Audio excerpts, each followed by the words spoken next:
Mes enfants, nous sommes dans la semaine du bon pasteur, vous le savez, nous avons commencé une belle semaine avec cet évangile.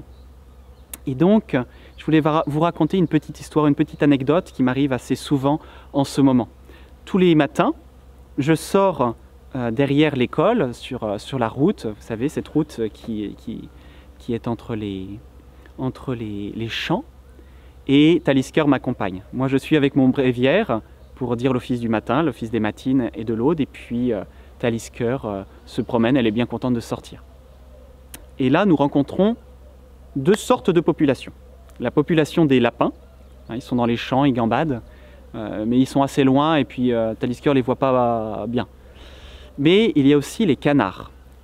Dans les canaux, de part et d'autre de la route, il y a des canards. Alors il y a un couple de canards, à chaque fois qu'ils nous voient arriver de loin, ils crient, là, ils cancanent, et puis ils partent, ils s'envolent au loin, et on ne les revoit pas.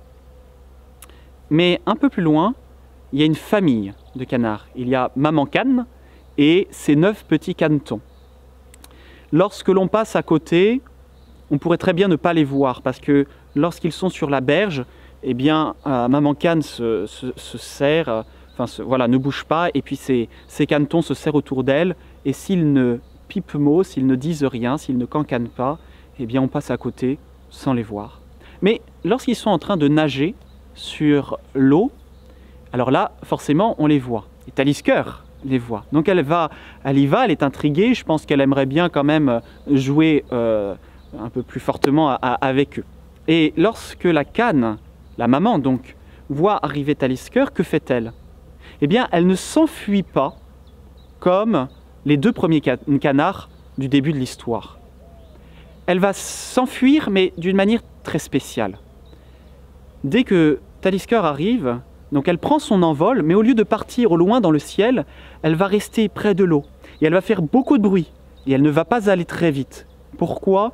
Parce qu'elle désire non pas s'enfuir loin de Talisker, mais au contraire attirer Talisker vers elle, afin de détourner l'attention de la chienne de ses enfants, de ses canetons.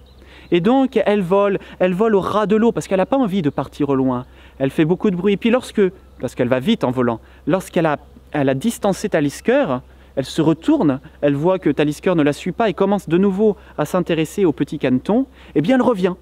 Elle revient, et cette fois-ci, elle revient en marchant, parce qu'elle veut montrer à Talisker qu'elle est faible. Elle veut montrer que Talisker pourrait l'attraper.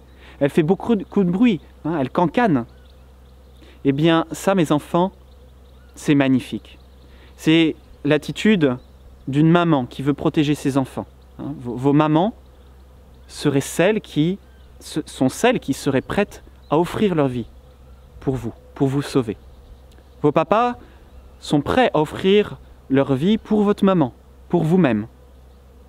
Et le bon Dieu, c'est celui qui a déjà offert sa vie pour nous tous. Le bon pasteur a offert sa vie pour les brebis.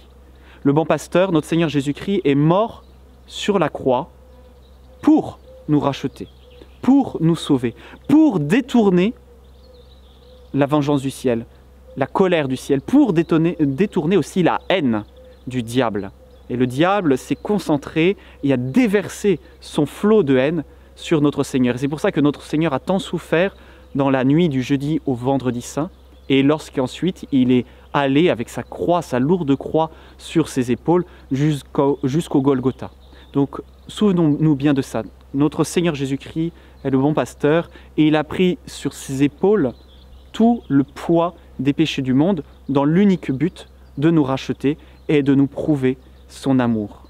Alors que cette petite histoire de la cane, mais tous les animaux font cela, et tous les êtres humains qui aiment leurs enfants font cela, que cette petite histoire nous rappelle quel est l'amour de Dieu pour nous, bien plus grand que ce que je viens de vous raconter. Et face à cet amour, nous ne pouvons qu'être émerveillés et pleins de gratitude. Donc, quand en cette semaine, s'il vous plaît mes enfants, eh bien, sachez remercier le bon Dieu pour tout ce qu'il a fait et ce qu'il continue de faire tous les jours pour nous tous. Ainsi soit-il. Notre-Dame de Fatima, priez pour notre école. Saint Joseph, protégez nos familles. Ainsi soit-il.